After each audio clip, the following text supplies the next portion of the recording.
Okay, then let's get started for today's event. So good morning, everyone, or good evening if you are in a completely different time zone. And so let's get started for today's panel discussion. So before we proceed, let me just briefly discuss about what is Junior Faculty Interest Group, or Jfig, if in case you are not familiar with that.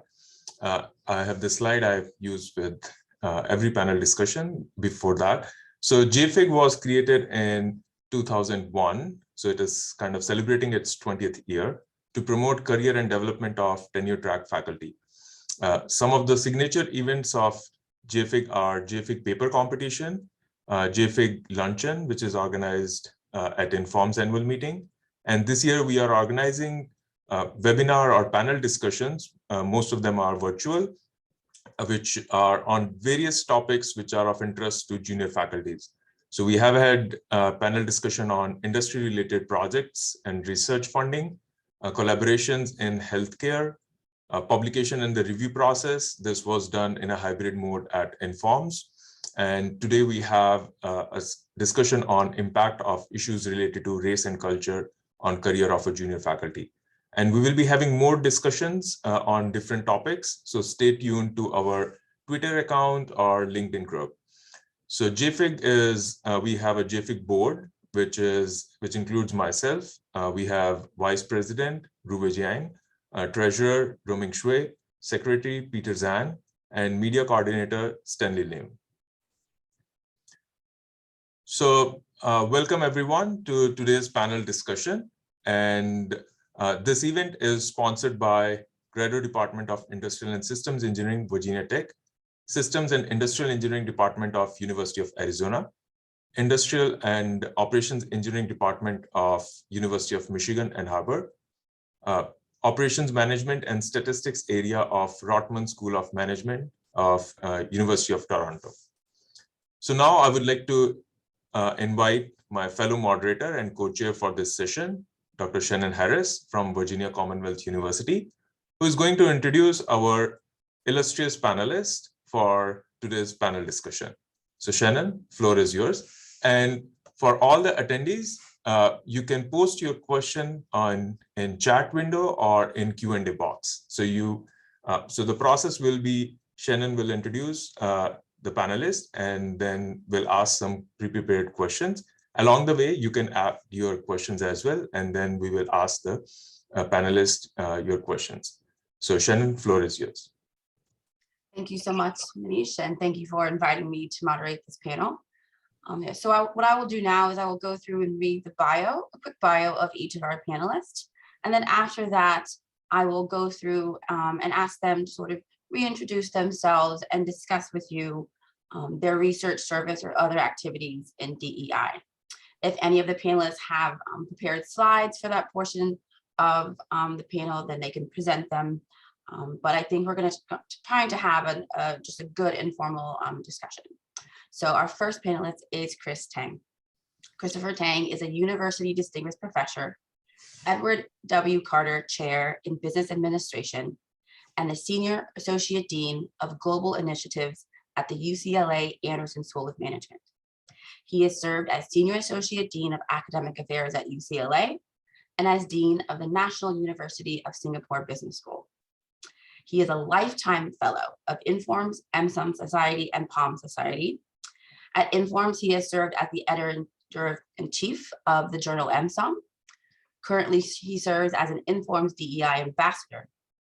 In addition to his speaking and writing on DEI issues, he has moderated various panel discussions on hate crimes against Asian Americans, workplace discrimination, as well as race and ethnicity, gender, and LGBTQ+ issues. So thank you so much, Chris, for joining us this morning. Just from that bio alone, we can learn so much from you. So thank you so much for joining us. Our next panelist is Illya Hicks. Illya Hicks was born and raised in Waco, Texas. He served as a faculty member in the Industrial and Systems Engineering Department at Texas A&M University from 2000 to 2006, and is currently a professor in the Computational and Applied Mathematics Department at Rice University. He has also served as the faculty advisor to the president of Rice University. In terms of research, his interests are in combinatorial optimization, graph theory, and integer programming with applications in big data, imaging, social networks, and logistics. He is the recipient of the 2005 Optimization Prize for Young Researchers from the Optimization Society of Informs and the 2010 Forum Moving Spirit Award from Informs for his work with the Minority Issues Forum of Informs. And he's an Informs Fellow, and as of this year, a MIF Fellow. So thank you so much, Illya, for joining us. He was very integral in forming the Minority Issues Forum 20 years ago. So thank you for that, Illya. Next, we have Mckelley Samorani. Mckelley is an assistant professor and the program director of the Masters in Information Systems at the Leavey School of Business at Santa Clara University. His research combines machine learning and optimization techniques to build decision support systems that improve companies' business processes and information flow. In particular, his most recent research studies how machine learning and scheduling optimizations led to racial bias in medical appointment scheduling systems and develops methods to overcome it. Mckelley and I are co-authors on some work in that area. So love to hear his thoughts on some of the questions we have today. Thank you for joining us, Mckelley. And our last panelist is Karen Hicklin. Karen Hicklin is an assistant professor in the Department of Industrial and Systems Engineering at the University of Florida. Her research interests include data-driven approaches to model decision-making for improved healthcare quality and delivery with applications in women's health and cancer. She has served as the Vice President of Programs for the Minority Issues Forum and MIF Cluster Chair for the Informs annual meetings from 2016 to 2019, and is currently, as of next year, going to be the MIF Treasurer.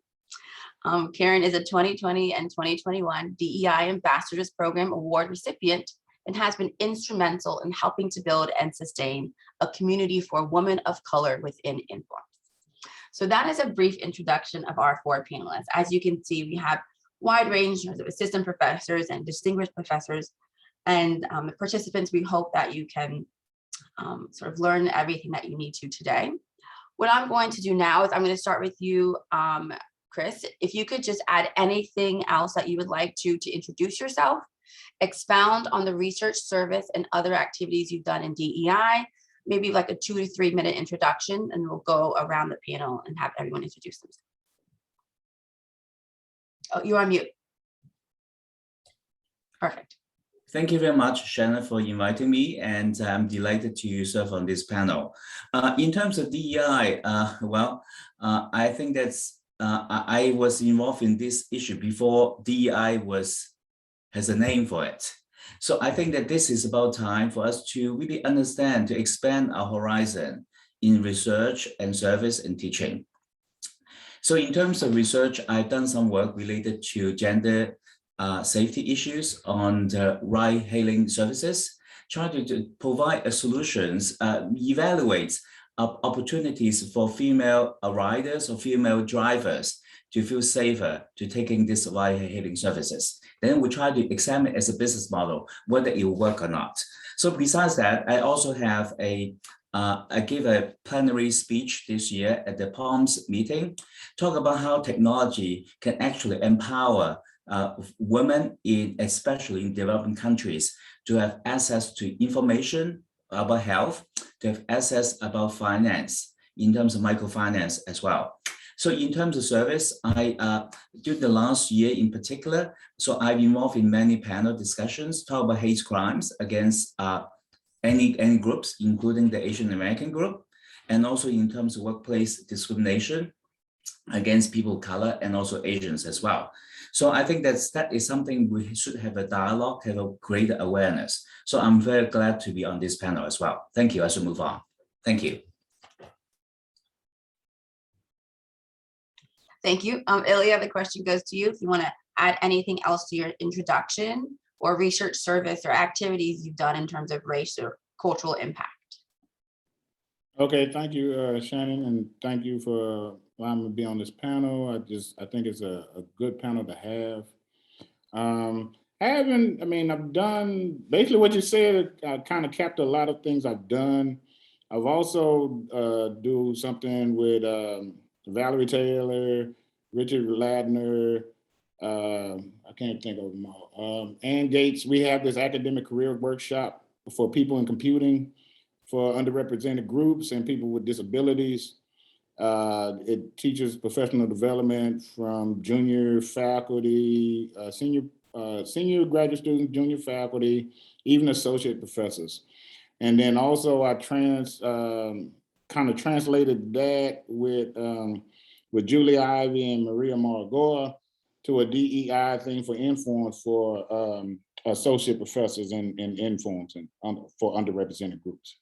So that's just a little bit of what I've done. So yeah, that's it. Thank you. Thank you, Illya. Mckelley? I'm mostly involved with DI in terms of research so far. So as Shannon mentioned, a couple of years ago, we started this project. I actually shifted my focus on, in terms of research, to racial bias and racial disparity in healthcare operations. In our work in particular, we found that patients that are at higher risk of no-show, which are Black patients in our data set, are disproportionately overbooked when you schedule an appointment and eventually end up spending a longer time in the waiting room. And the question was how to fix this problem without compromising clinic efficiency. So it's a topic that requires expertise from a variety of domains, and we assembled a diverse and interdisciplinary team formed of experts in operations management, like Shannon Harris, myself, actually also Karen Hicklin for a follow-up project we're working on, experts in data science like Haibing Blue at Santa Clara, business ethicists like Michael Santoro at Santa Clara, and we also have Linda Goller-Blount, who is the CEO of the Black Women's Health Imperative. So you can see that to tackle this problem, we assemble a team that draws a lot of expertise from a variety of domains. It's been successful, and this is pretty much the only topic I'm working on at the moment, with a bunch of follow-up projects. I finally feel that my research is truly impactful, and I feel very good about it. It's a feeling that I haven't felt before starting this research stream. So I'm grateful to be involved with people like you, Shannon and Karen, in this topic. And thank you again for inviting me to this panel. Thank you, Mckelley. Karen, anything you'd like to add?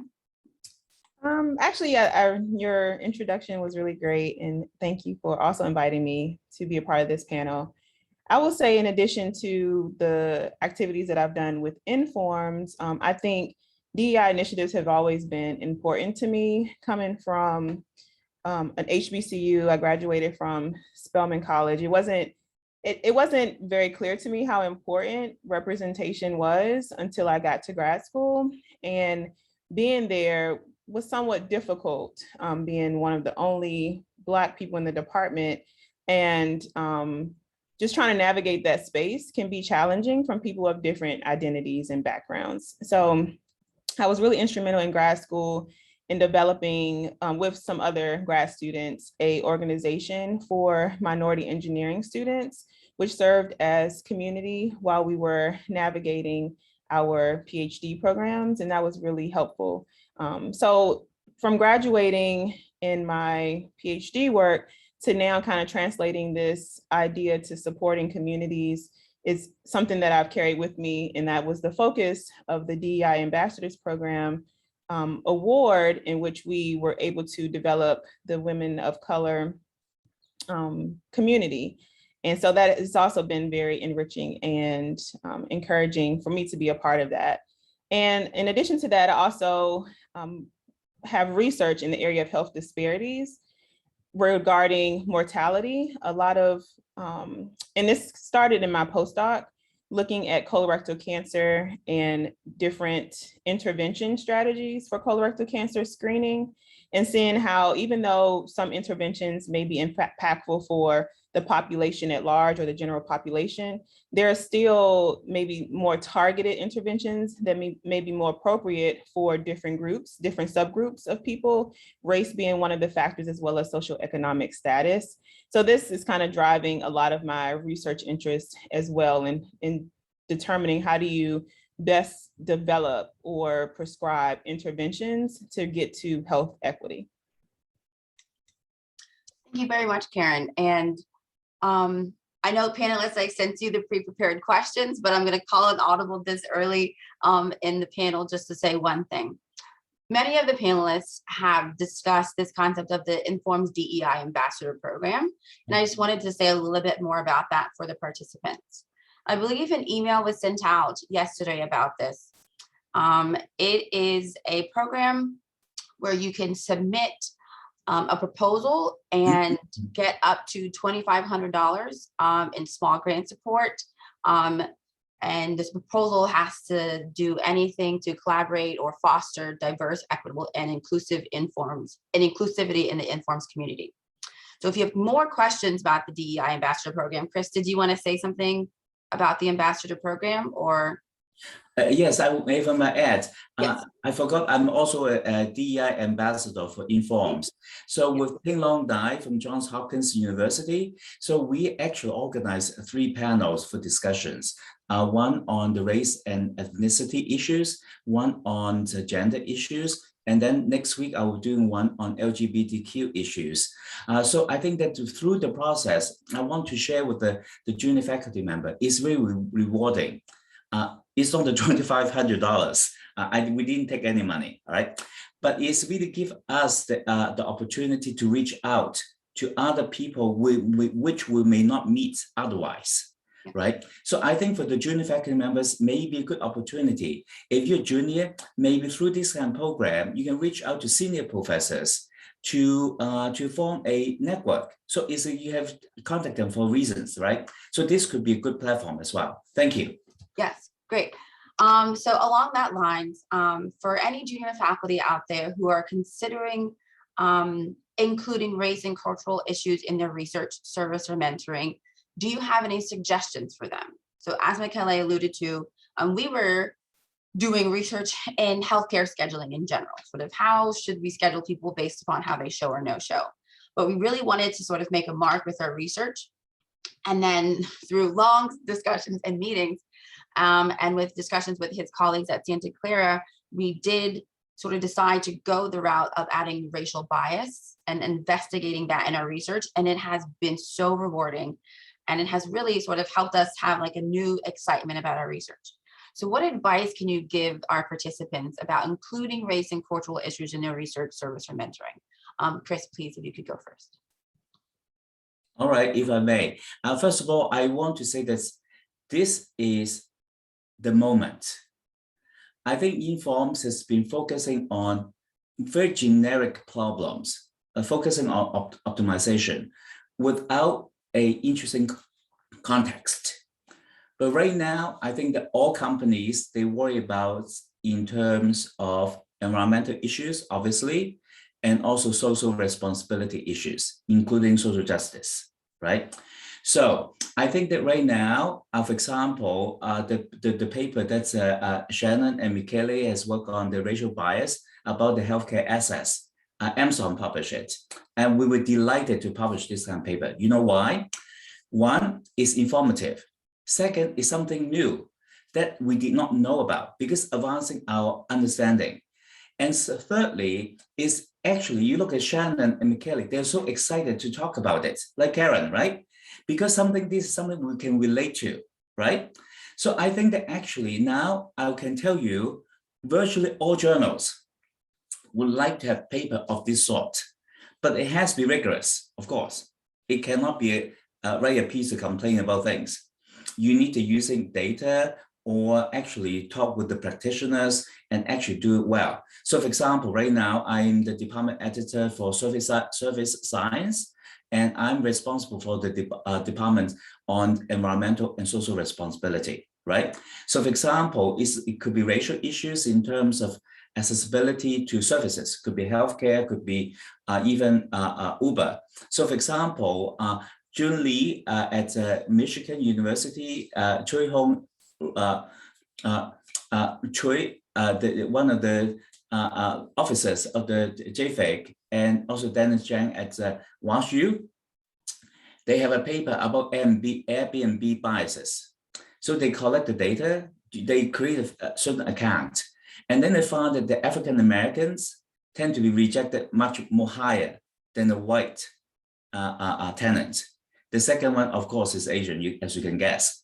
But then they discover that if the person has a higher rating in terms of as a tenant, then the racial bias would disappear. So that is also very informative. So that means that it's people that they do not know you is a preconceived notion because they don't know, right? So this is also an interesting finding. That means that not everyone is deliberately born to be racist. It's because they just don't know, right?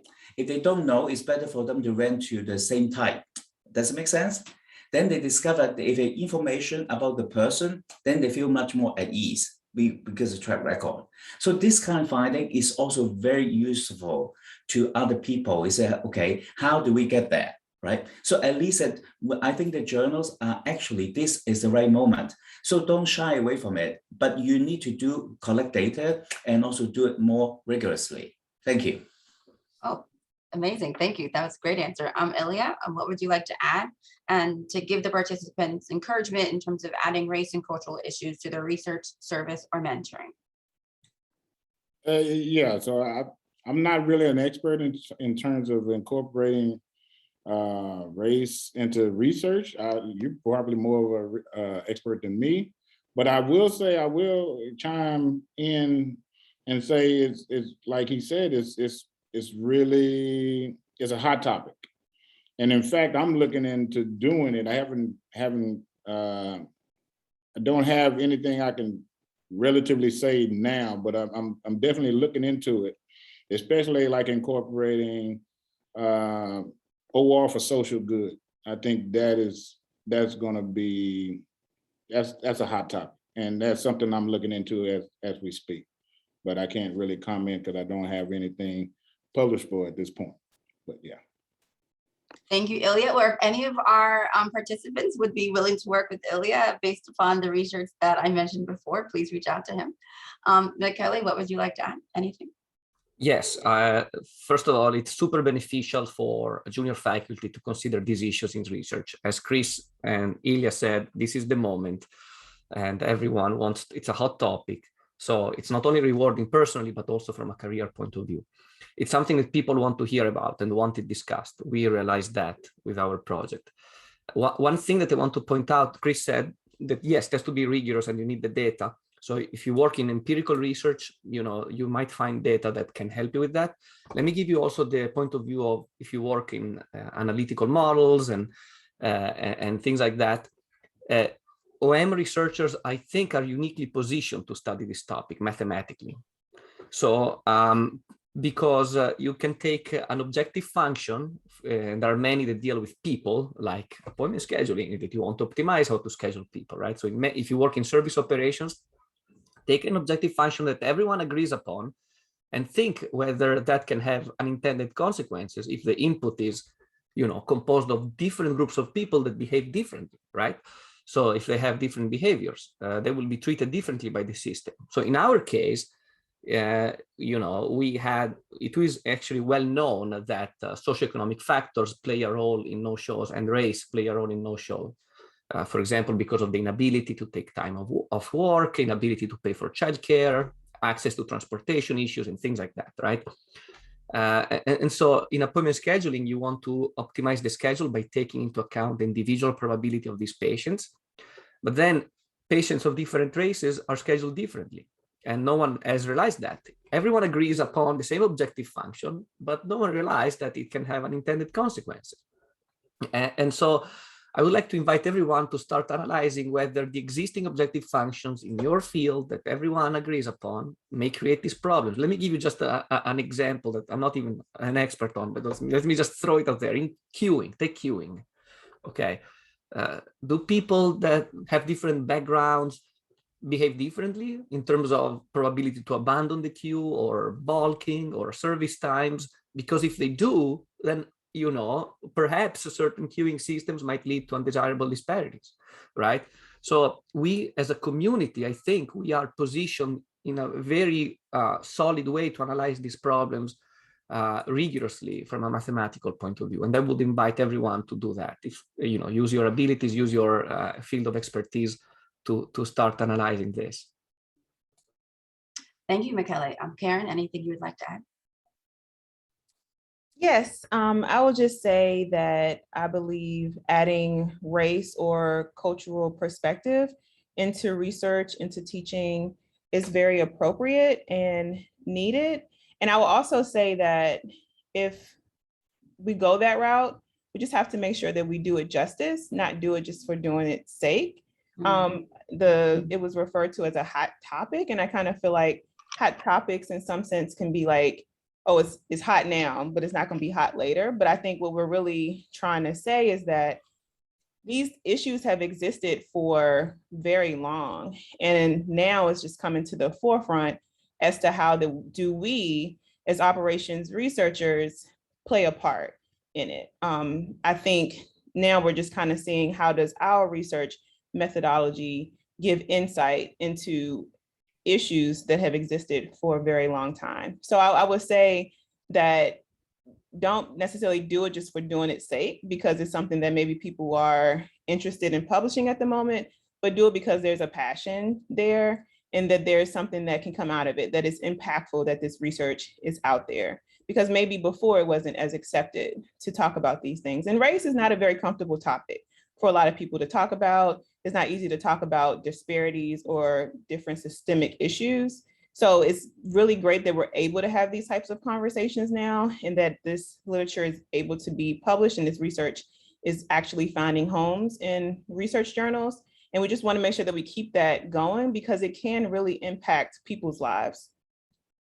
Great points, Karen. Chris, did you want to add something? Oh, well, thank you. I think Karen said it all, and I fully agree with her in terms of we should not just chase after hot topic, because one is not hot, then what? I think it should be built into our ecosystem. So that's why I think that I would like to encourage our younger faculty members to consider research like Mckelley pointed out. But I think that once we do research, we can also introduce it into our classrooms, because that is for the future generations as well. Now, but then in terms of cultural differences, we also have to keep that in mind. So we have to lead by example. So I'll give you one example. When I teach, I recognize different students that behave differently in the classrooms. Some people, they're more willing to raise a hand. Some, they are more reserved. They would like to think carefully before they speak. And some of them are more shy. So what I do is that now, because of the online teaching platform with the platform, then I say, okay, if you don't have the opportunity to speak in class, because it counts for class participation, right? So I introduce after class discussion. Then I said that even if you didn't have the chance or you don't feel comfortable to speak up in the public, but I will welcome you to participate in the after class discussion. Now that really triggered a different types of dynamics, different types of students, and they appreciate it. So just keep in mind that all our students, our researchers, that we're all different. So we need to capture the cultural differences as well. Thank you. Manish? So I have a question and a comment. So the question is related to, if someone hasn't done research related to DI before and would like to get the data for the research, so can you share some tips on what could be the starting point for that person? Any panelists would like to field that question? Well, I'll say, I guess from my perspective, because I do a lot of research in healthcare. So, and it's not always easy to understand the data regarding race, because in healthcare, a lot of times it's either self-reported or it's reported by a provider, by them kind of looking at you and assuming what your race would be, or it's self-reported, meaning that the patient maybe fills out a form and puts down their race. And sometimes it's not reported at all, or sometimes people don't want to report it, so it's unknown. So some of the data won't exist in the best form, but I think we try to do the best we can. And this can come in relation to medical records or claims data. And that's the data that I'm most familiar with. And typically you do kind of see race as an aspect. Now, I think it was mentioned, like scheduling, appointment scheduling was mentioned before, which is also a healthcare area topic. And then also like transportation with Uber and things like that. Maybe other panelists can talk about where race comes into play with those. I would just like to say a few things. So Karen's point about doing the research right is very salient. And then Mckelley also mentioned for our project that we got a diverse group of researchers together, and I think that's very important. I think Mckelley may touch on this a little bit later, but in the process of us sort of bringing up these social issues, we've had a lot of, let's just say, poignant questions about the ethics behind our method.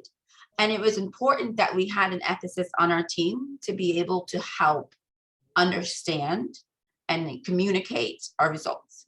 And then we had a woman from the Women's Health Imperative, and she was able to, with just an extraordinary amount of passion, just explain to us sort of the true issue of disparity in healthcare. And then together we were able to make sort of an impact with our paper. So I think a diverse group of researchers is very important. There was another panel on how to sort of meet industry people. So maybe rewatch that one if you're interested in how to meet people to do research. But I think those things are very important. And in regards to finding data, so I don't think you should go out and be like, hey, I want to find sort of racial data or cultural issue data. I think you just think of it as data. And if the data is collected based upon people, and there are different types of people represented, then there will be automatically sort of social issues that can be answered based upon that data set.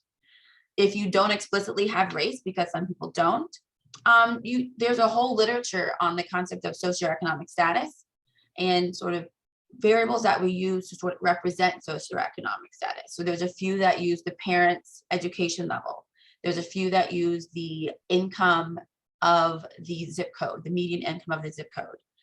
So I would say just sort of get your hands on any data that you can, and then sort of understand a problem that could be answered with that data, the people who are being impacted by that problem, and then you'll sort of be on the path to where you want to be to answer a socially related question.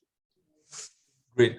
Thank you for sharing those thoughts. And actually, just to add on, my comment was, so it was this paper, Shannon, your paper, that's what I came across. And that's when we decided Jfig to invite you to be the co-chair of this panel discussion. So your research can also lead to various other directions. So yeah. Okay. Can I make an extra comment? What Shannon described is perfect, and also what Karen said is really true. Now, in addition to collecting data, you can create your own data, right? So I want to point out create your own data. So let me give you an example. One of my former students, she is now the CEO of a healthcare, and her expertise is on mammogram. So getting a woman to take mammogram. And they discover that in Tennessee, for some reasons, the women who are in certain age group taking mammogram is much lower. And then in particular for the African American community. Then the question is, how do you get more African American women to take the test? So now we're going to try different tests. It's a few experiments. Whether it will become a paper or not, I do not know. So we are thinking that maybe we'll put the van, it's a mobile van to take the mammogram, maybe need the church, because they do go to church. Then after church, but then it's still not good enough. Maybe you need to have some incentive. So we're trying to do different experiments, or maybe give the children a toy, so that if your mother take the mammogram, we give the children a toy. Will that make a difference or not? So we're trying to do different type of experiment. You can create data that way as well. So I think that is something is so exciting, because there's so many questions we do not know. So basic questions, right? Is it because African American women, they don't take mammogram because of misinformation? Is it because of accessibility, like taking a ride, getting somewhere? Is it because of cultural differences? So we still don't know, right? So that's why I think the area is so rich. We don't really need to just focus on the mathematics. Before, we won't focus on the optimization. But now, as Illya pointed out, that optimization, only part of it is what do you do with the optimization? Are we making a difference in society? I think that could be one of the goals. Thank you. Thank you. Okay, we're going to move on to the next question. We touched on it a little bit, but I want to talk about sort of incorporating race and cultural issues in the classroom. So I know in my class that I teach, it's called business analytics, and I had them do cases. And I really wanted to pick a data set where I could sort of have them, based upon their knowledge of analytics, analyze this, sort of, do men and women make different amounts of money? Or, you know, if there's a male lead in the movie, does the movie make more? You know, that sort of thing. But I also have them do a presentation, which can lead to sometimes, you know, the students sort of having certain opinions that can be uncomfortable for me to hear and maybe for me to discuss with them. So what advice do you have for junior faculty trying to incorporate cultural issues in the classroom, knowing that the students are very diverse and they themselves may either be a person of color or an ally? Chris, we'll start with you, please. Wow, I'm always a guinea pig. Okay, so I do care because I'm always interested in race, because I see people as like flowers, like fish. I like to do all sorts. So, but then I also try to be mindful. This is my own personal opinion. I don't want to be perceived as self-serving. That means I have an agenda to promote and what. I don't want people to think that way because I'm academic. So usually what I do is that I will talk about culture and race different than mine. Then they know that it's not about me. So I will talk about in terms of pick a case. The key executives is a female or an African-American. We just talk about that. So expose the student more of this kind of situation. And then in terms of when I have speakers, I also try to make a point. Maybe I have an Indian descent speaker. So in that case, at least a student they exposed to different way of communication and different ways of expressing themselves. So I want to do it in a more subtle manner. So this is a personal choice. But I just don't want people to think that I have an agenda to push for that. It's self-serving. So that's why I try to eliminate that. So in that case, I try to balance it out. Thank you. You just give such good answers, Chris. So it's tempting to go to you first. I'm sorry. Illya, do you have a comment on putting race and cultural issues in front of the classroom? I don't have too much input. I mean, because mostly, you know, I don't really do case studies, but, you know, I do mostly math and kind of based on particular problems and optimization. Like one thing I try to do is stay away from the term master problem. Just say leader problem or prime problem, as opposed to like Danzig Wolf or Bender's decomposition, you have a master problem, then you have the sub problems, right? So I don't say master, I say leader or prime problem or something like that, primary problem, and then I have my sub problem. So I mean, just kind of just a tweak in the verbiage also helps. So. Oh, that's very important in terms of how we discuss things. I didn't even think about that. Thank you, Illya. Mckelley, do you have anything you'd like to add? Yeah, not much. I don't have much experience to incorporate this in classroom, but as the director of a master's program, we are thinking of introducing these concepts, especially in our machine learning course, right? So there are courses coming up in other institutions that talk about fairness in machine learning, and there are some data sets available for that, right? So, and they will be about access to credit, and there are disparities there, or reincarceration, predicting whether a person is going to recidivate. It's more like recidivism, right? And then, you know, this leads to decisions like keeping the person in jail versus not. So they're very consequential decisions, and there have been a lot of discussion about that in the past in terms of injustices.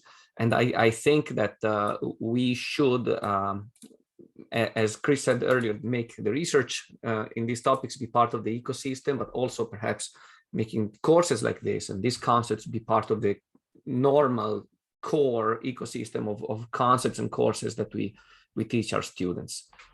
So I would see that many programs in business analytics have the potential to include these topics. Yeah. Okay. Thank you, Mckelley. Karen? Sure. So I'm the most junior on this panel, so I have had the least amount of time in the classroom. So I haven't been able to incorporate these types of things in my current classes, but I plan to in the future. And I think representation, as I mentioned before, is a really big part of what I feel like I do in teaching and being inclusive. And one thing that I can say is not related to teaching, but it's related to my research and giving presentations, is that a lot of the research that I've done is people oriented or patient oriented.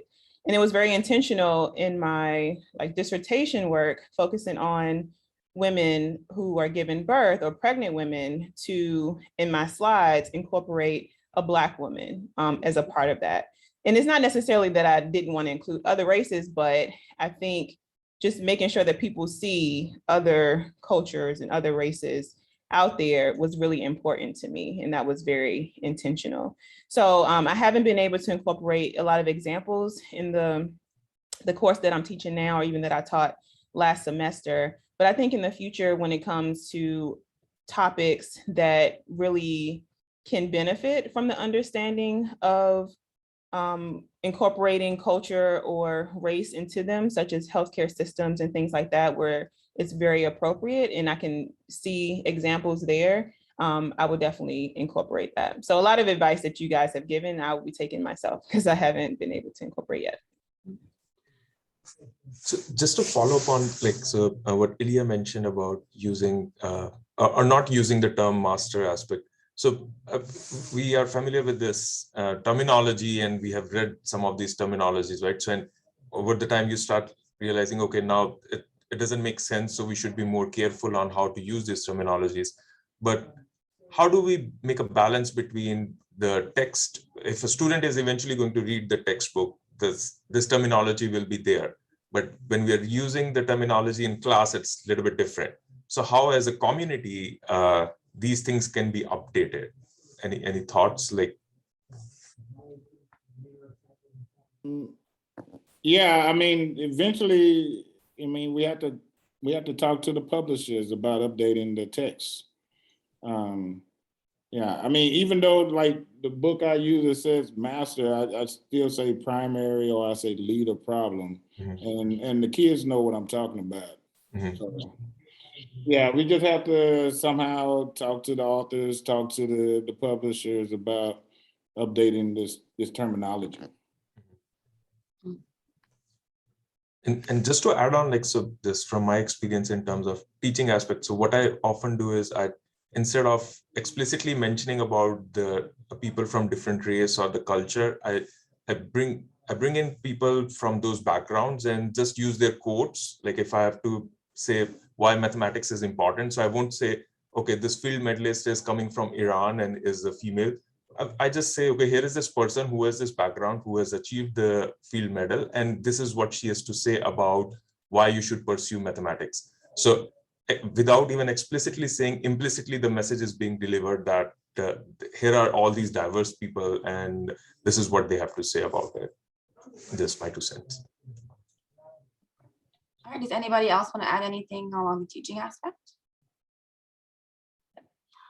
All right, so moving on to the next question. So what advice can you give a junior faculty member who feels they need to advocate for themselves, other faculty, or student in regards to a DEI issue? So many of us have been working at home, and so we're kind of siloed, but a lot of us are about to go maybe full-time back into the office. There's going to be, discussion about the social issues that have happened over the time that we were all in quarantine. So what advice can you give either faculty of color or allies of faculty of color if they see an issue in their department or see something happen with a student? What advice can you give them sort of in navigating this new territory? I will switch it up and we'll start with Mckelley this time. Yeah, thanks for giving me the easiest question, right? Yes. Okay, well, yeah, this is a sad topic and that intersects also with academic bullying that sometimes we hear about. So as an ally and a friend, I think it's important if there is a situation like the ones that Shannon described that is happening, it is important to let the other person know that I'm there if they need to talk about it. not just as a shoulder to cry on, but, to actively brainstorm about, strategies on how to deal with the specific issues, right? Should it be escalated to the dean, or should you talk privately to the colleague that hurt you, perhaps, right? I guess it depends on the specific issue. There is no, unique rule, right? But I think it's important to be there to discuss and, to kind of decide what to do, together. Thank you, Mckelley. Chris, we'll go with you second. Okay, well, thank you. Well, I think depending on the context and the environment, I'm in California. We're the blue state. So our school, we actually have a DEI dean, we have the DEI representative. So if there's any issues happening in the group, if you don't feel comfortable to confront anyone, you can report to the DEI representative. And the person is more a neutral person to talk about all these issues, right? So in the case, it's much easier to diffuse the potential conflicts.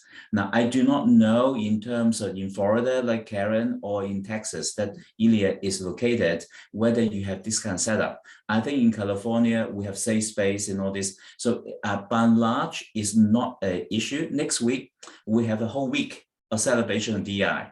We have lunch series, evening series. So I'm also moderating a session next week. So in the case, we are very on top of things. Well, we're in California. So it's different. So I do not know. So I think that would like to hear from Karen and Illya about what's it like in Florida or in Texas. Do you have this similar setup? Oh, yeah, Karen, Illya, yes, please. Texas. Okay, so in terms of RICE, right, we have these type of setup. We have a DEI, we have a vice provost for diversity, equity, and inclusion. I would say, if you feel comfortable, contact your chair. If it's the chair, contact the dean, or you can go to, the DEI representative, because even the college has a DEI council. So even though Texas is a particularly red state, Rice is very friendly in terms of DEI. Our provost is African American. He used to be the dean of engineering. So yeah, it depends on the school, not necessarily the state. Okay. I'll say that. Okay. Karen, at your institution, do you want to speak to it? Yeah, and I'm still new. So this is just my second year, third semester. So I haven't really navigated a lot of different spaces. And I started in 2020 where I wasn't really on campus like that to be able to really interact and see everything that's happening. But one of the main things that really made me feel comfortable with coming to the University of Florida is the number of Black faculty in the College of Engineering, which is really impressive. So that was like something that I felt like there would be community and that there would be some sense of a ways to navigate. Like if people are here, I'm assuming they're being successful in that sense. It's kind of hard to know for sure without, being immersed in the environment. But and I think, like to Illya's point, I think the state versus the institution is also kind of hard to know for sure. Like I feel like most institutions at this point, at least the institutions that I've been within, have diversity officers in place. Whether they are doing their job, I'm not really sure. Like some are doing it to a greater extent than others, but I think those resources are available and are there. And I think for me, I'm still junior faculty, so I'm still trying to navigate these waters myself. But for me, I feel like mentors have been the best resource for me in regards to a wealth of issues.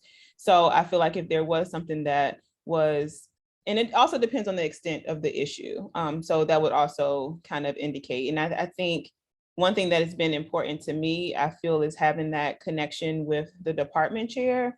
And you kind of do gauge that before you come in to see how supportive they will be. And I feel like when you have that sense, then that's also a good sign. So in addition to having mentors, I think if you're comfortable talking to your department chair And hopefully that person is someone who's able to kind of step in when it's needed and is a voice for you when you feel like you don't have a voice. I think it is really important. But like mentors and community and just kind of hearing from people who may have seen a flavor of what you're going through before, but maybe not exactly the same type of thing, or, you know, that really helps to kind of give insight. But I'm still navigating, so I don't have a perfect answer for this. No, that's a great answer, especially from the perspective of a junior faculty. I know, just to piggyback off a couple of things that you said, sort of representation does matter. You know, if you're in a department that has more people of color, you do probably naturally feel more comfortable. I am currently in a small department and I'm the only woman and I'm the only Black person. And so I was sort of nervous when I came to my department, but they're great.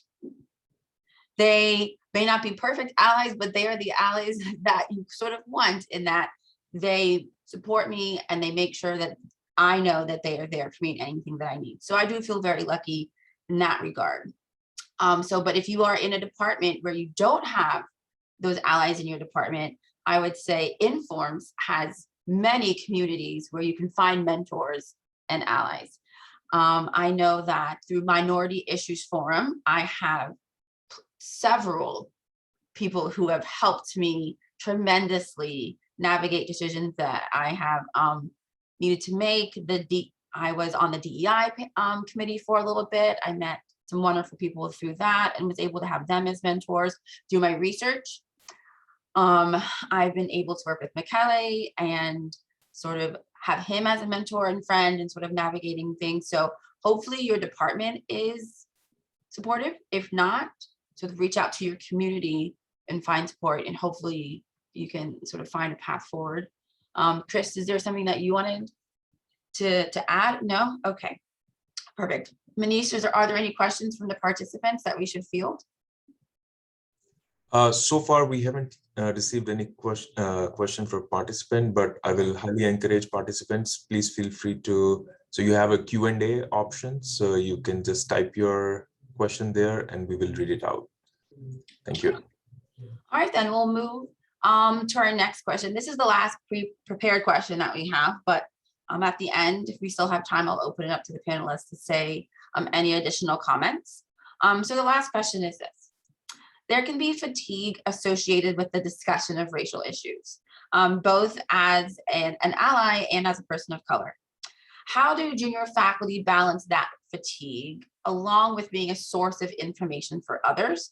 And I'll add on to this sort of, what if you're sort of the only person of color, the only minority, the only woman, and you're called upon to do a lot of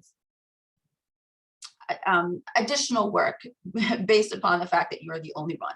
Sort of, how would you encourage the junior faculty in discussing racial issues and then not being fatigued from that discussion and having to participate in things because they're a person of color? We will start with Illya, please. Yeah, so you're talking about the minority tax. Yes, so the minority tax. Yes, Karen, that's the term we're thinking of. Mm-hmm. Yeah, yeah, it can be taxing. First, you know, you really want a department or department head or chair that can shield you from most of these type of committees. If you don't have that, you have to be more strategic in what you actually say yes to. You don't have to be on all those committees. You can say no. So choose the ones that's going to have the most impact, and get on those. So I mean, you can. Even I have this problem. It's hard for me to say no, but it's burdensome so I have to say no to certain things, and certain things I actually choose to say yes because strategically it's going to help either me or it's going to help, you know, diversity in general, right? In terms of the school or whatever the organization per se. So just be in somewhat strategic and learn how to say no. You don't have to say yes to everything. I'll say it like that. Okay, great. Thank you, Illya. Karen, we'll go with you next. Yeah, I think this is something that I'm learning myself of like how to balance, because I feel like there are a lot of people with good intentions who kind of want to know different perspectives, and you will be called upon for those different perspectives. And I haven't been, I guess, too taxed with it. And I think the other side of it is the fact that it is something that I find to be very important. So I typically have not learned to say no yet. But I'm, trying to navigate that. And one thing that I did forget about is a research project that I am still in the middle of, but it's a Photovoice project, and it's for Black engineering undergraduate students. And Photovoice is a storytelling mechanism in a sense that participants, you give them cameras and they go out and they take pictures around a particular theme, and they come back and they have a discussion around that theme.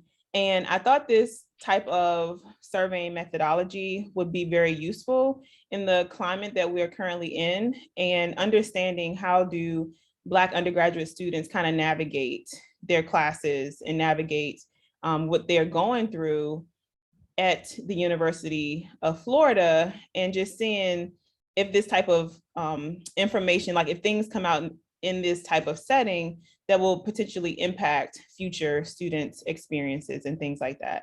So that particular project is funded. It's a research project that I got funding for, and it's not necessarily related to my research in the sense of healthcare or decision-making or building models, but it was something that I wanted to go after because of the fact that it is something that's a passion of mine to really understand. So it's more in line with like engineering education, I guess, in some sense. So that has kind of like put me in a different research direction, which has been kind of nice. But I think in doing that also kind of puts me in a certain space where people are like, oh, well, can you come and serve on this panel because of this project, or can you come speak to the classroom, or can you serve as a mentor for certain students? And that has been something that I've been trying to really navigate and figure out where to spend the time. Now I feel like this project is definitely beneficial because it is a research project, and I think it is helping students. And then doing panels like this, I think is very influential. And even being a part of the DEI Ambassadors Program is something that is really impactful. So I don't know, I think it's something that I'm still learning. I'll probably be learning it for a while, how to kind of navigate both of them. But I think it's really great advice to know that you can say no when you know that you're putting efforts in other areas.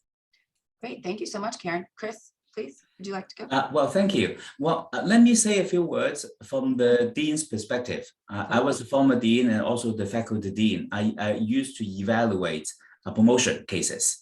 Now, for the junior faculty members, just like what Illya pointed out, you have to keep in mind, when you come up for promotion, your colleagues, the university, look at mostly two things: research and teaching.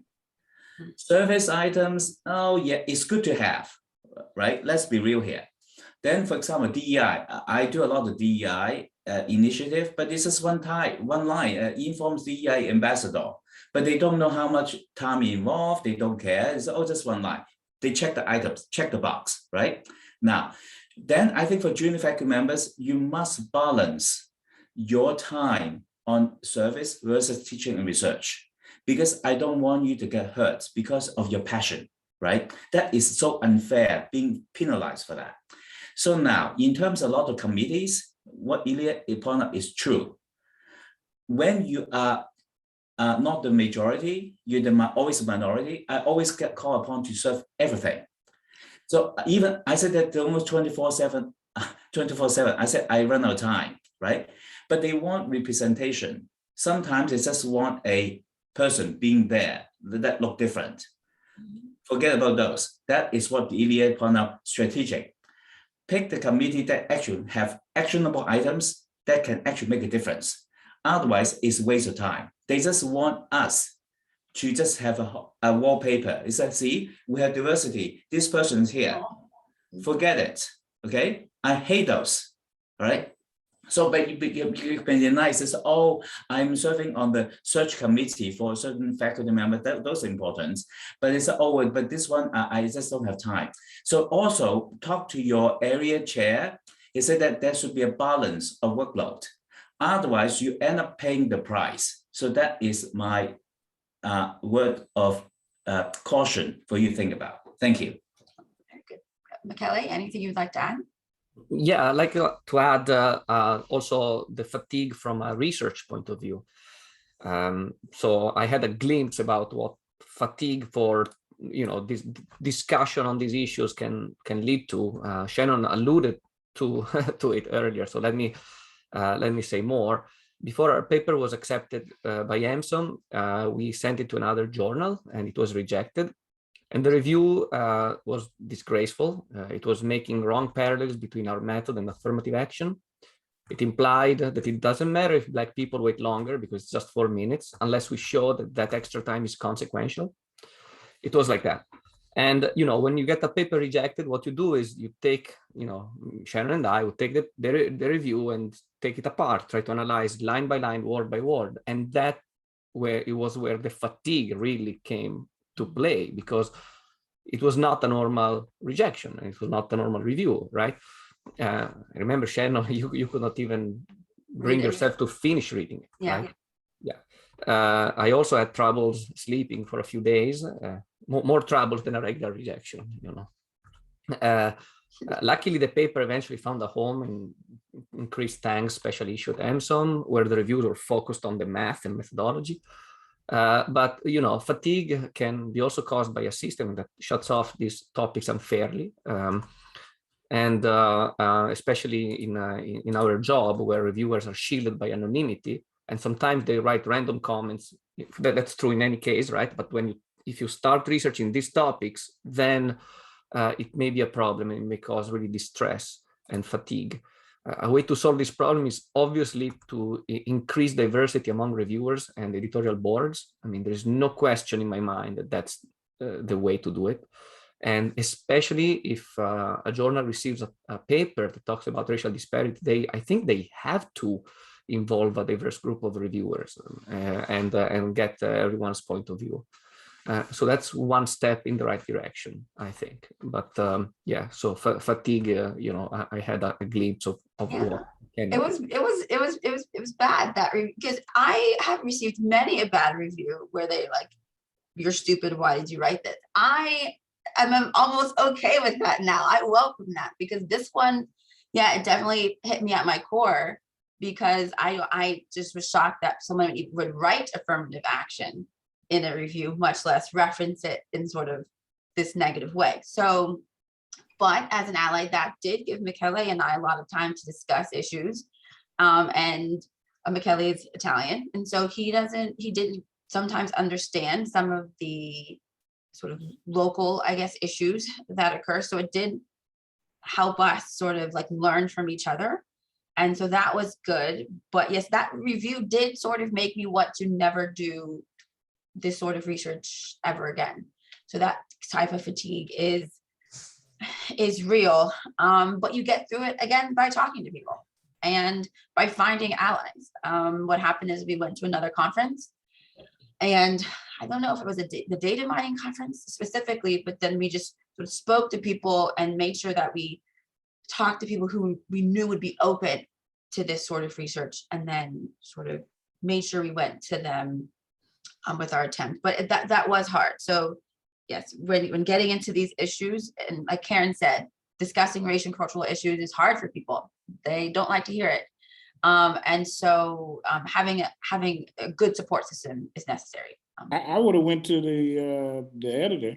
I did email the editor. The associate editor, and also the editor and the editor. Editor-in-chief we'll talk later about how that worked out. But it was a very interesting and eye-opening experience.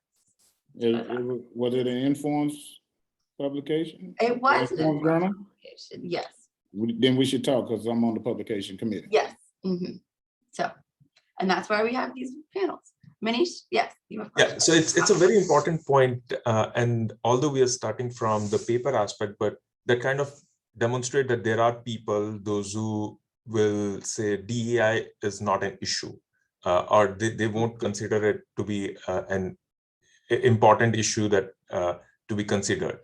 So how a junior faculty, and it could be I'm at some university, someone is at a junior faculty at some university, and there are people in P&T, there could be people at the college level or at the research community level as well. So how a junior faculty should strategize, because eventually you need some letters from people, those who are senior in the domain.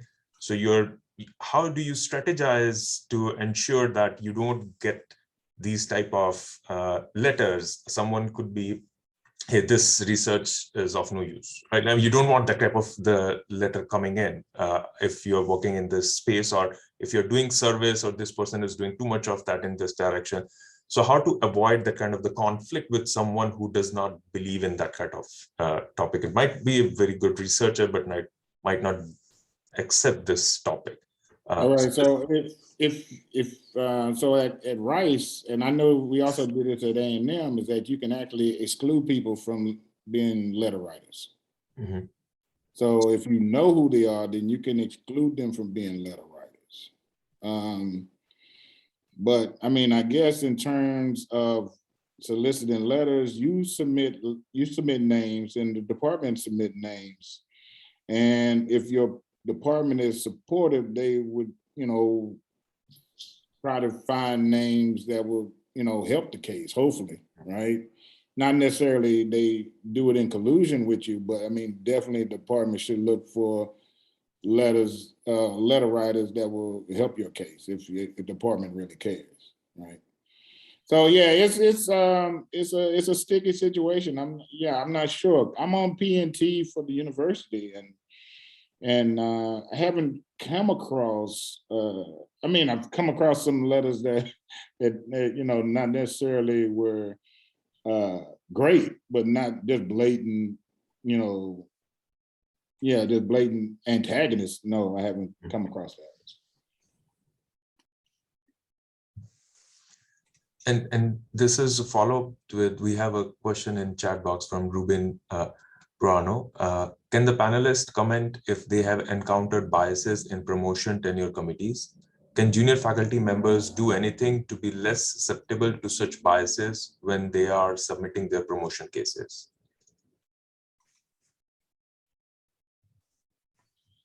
Chris, you want to...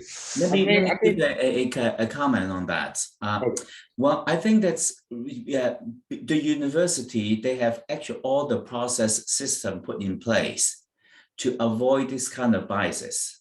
But we cannot infer what is going through the person's mind when they vote to support or not. The system is there. Of course, everyone follows the system. But whether they have certain biases or not, that is a bit tricky. So therefore, I think that what Illya pointed out earlier on is allyship is very critical. In your departments across school, we need to reach out because we are the minority. That's by definition. So you need more allyship. It could be could be a white person, could be, doesn't matter, right? But you need help. So we need the support. That's point number one. Point number two is that when you're the candidate, you are not in the position to fight against this, but your ally can say that. So for example, I form allies with my female colleagues because then they say, well, when they talk about female in terms of, they have because we stop the 10 o'clock if a person has a child, right? Now that year should not count. So that means that you should not, she has 1 extra year. I said, no. It's not 1 extra year. Being a mother, I said, you're not a mother. You don't know what's it like to be a mother, to look after a child for 1 year, all right? So it's 24/7. So please do not even think about it. So you need to have an ally to stop that, right? So I think that is what it takes until one day that is no longer needed, but we're not there yet. Sorry, Illya, I interrupted you. No. I was about to say that you probably you hit the nail on the head, because you call them allies. I call them advocates, people that's going to speak on your behalf behind closed doors. And so we're in the same boat. What you said is spot on. You definitely need advocates. and yeah, advocates at the department level, advocates at college level, you know, even advocates hopefully at the university level as well. But yeah. So junior faculty should reach out to people in their department when they're trying to go up for tenure beforehand and discuss with them, or should it be some? Yeah, so it's you should gauge, you should, you know, talk to people in your department, like, you know, can you look at my CV and give me just your opinion of where I am. I think this happened in one of the seminars earlier that I was on. They was talking about, you know, no news is good news, but that's not true. You don't know. You don't know until you ask. Because you could be, because if somebody say, "Oh, you're doing great," and then you get you know, lackadaisical.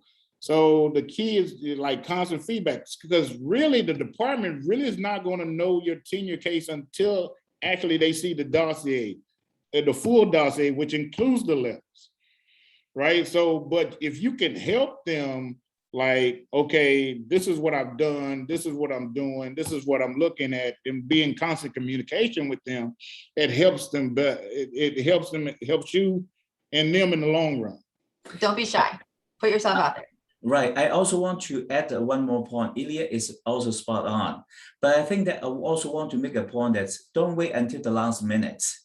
You have to start from day one, because relationship or advocacy takes time to build. It's not one day, because they say, hey, they don't know me. And then they say, well, just before the year I come up for 10 years, okay, look at my dossier, is it good enough? What do you want this person to say?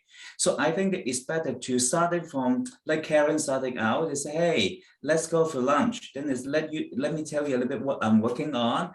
So what kind of advice will you give me? When you are not confronting everyone, most people tend to give you advice. So that's my experience. So cultivate the relationship. So in that case, there will be no big surprises now. But also, just in case, if over the years you find that you don't have any allies or advocates, then I'm sorry, I think it's time to consider alternatives, because sometimes it's just too difficult. Then that is not the right place for you. Just keep that in mind as well. Yeah, thank you. I know it's 11:45. We ended right on the dot with that comment. And we are scheduled to end, but we have a few questions. So if anybody is able to stay on, please do. If not, thank you so much. But we do have 2 questions, Manish.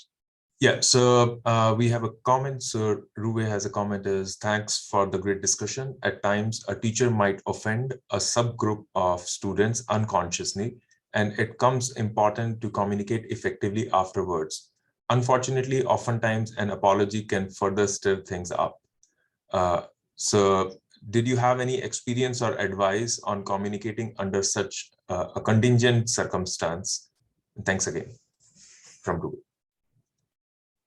I think just acknowledging the error, being sincere in the apology, and just asking, you know, I will do better next time. Saying that you know, with sincerity should alleviate the problem.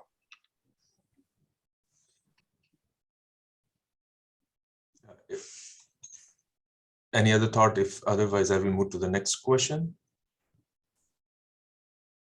Okay, so the other question is, do you have any recommendations for how to most effectively advocate for increasing diversity, hiring faculty, admitting students, etc. in our departments or areas, particularly when the pushback is that we should never take into account gender, race, ethnicity, etc. And be colorblind? I do not agree with this view at all, but I have run into this comment in the past, and this is from anonymous attendee.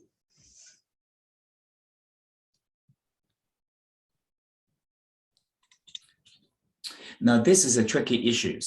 In our school, we have DI, we wanted more female, more minority group and all this, but then the pushback, as this question pointed out, right? So therefore, sometimes that we need, especially for senior folks like Illya, to serve on search committee. It could make a difference as a voice, as a representation.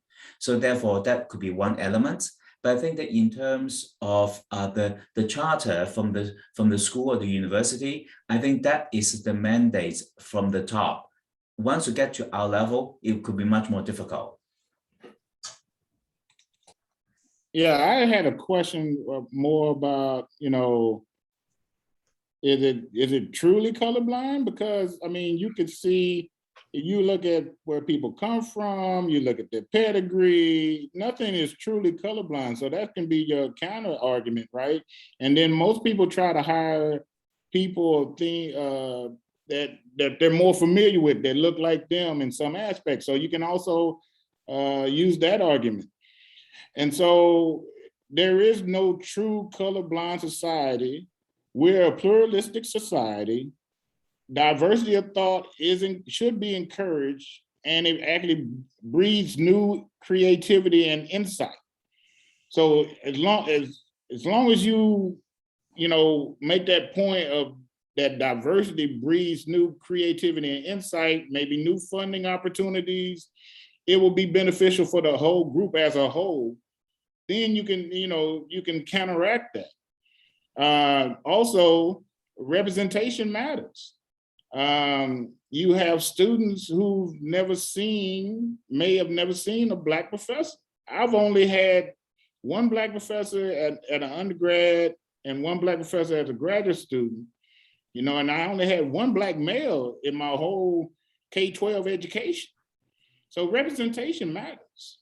And it gives people or kids the ability to say, hey, I can actually be at this level, just seeing somebody at that level.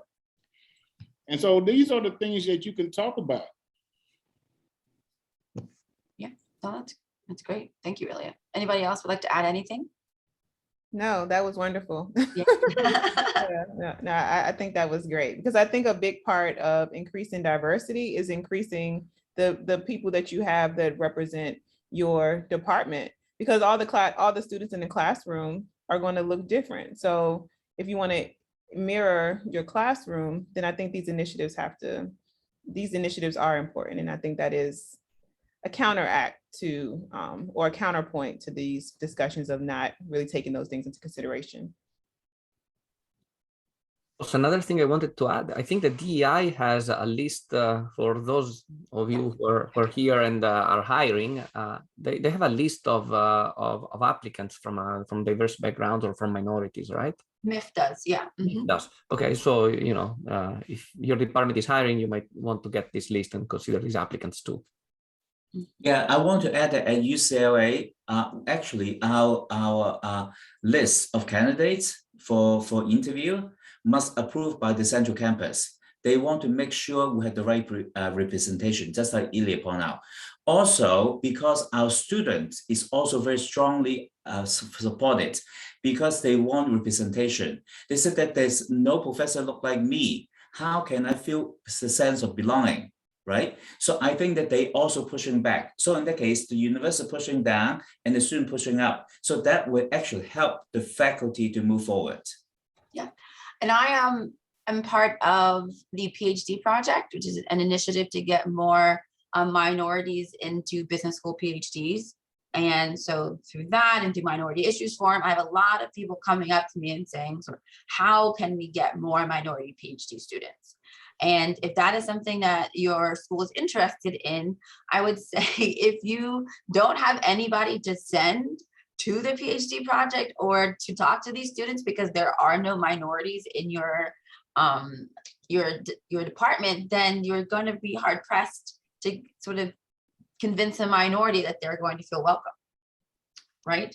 And so the way that your department looks is sort of a signal to people about sort of how comfortable they could potentially be there working with you and learning from you. So if someone says, oh, we have to be colorblind, I don't know. It is just antithesis to this concept that we need to be better at being more representative. And I think even as a junior faculty, it is okay to mention that in a meeting. If you don't feel comfortable, then again, find an ally, mention it to them, and ask them to maybe a more senior faculty to bring it up in the meeting as something that is important to you and should be important to the whole department. Awesome. So I think we are Yes. about the time. So Yes. I think this is a wonderful discussion to have. It's a very important topic to discuss about, especially when you're a junior faculty. There are various things that you don't know how to pursue, and to get all these insights, all related to your how to use DEI for your research, for your teaching, for the services. So I would like to thank all the panelists for sharing your thoughts with us. I would like to thank Shannon Harris for leading this session. I thank all the audience, the participants. You stayed here with us so that showcase your interest in the topic. And last but not least, I would like to thank Beth for staying at the back end and ensuring all the technical activities are happening well. Finally, I would like to thank the Jfig board for helping us at the back end to ensure that the events are going further. So if you are interested in more such events on various topics related to that are relevant to junior faculties, stay tuned to, we have a Twitter account, or we post it through the Jfig or Informs open forum. So stay tuned there, and we'll be happy to bring on topics which are of more interest to junior faculties. Again, thank you, everyone. I hope you have a great rest of the day or night, depending on where you are. Thank you, Manish, too. All right. Bye, everyone.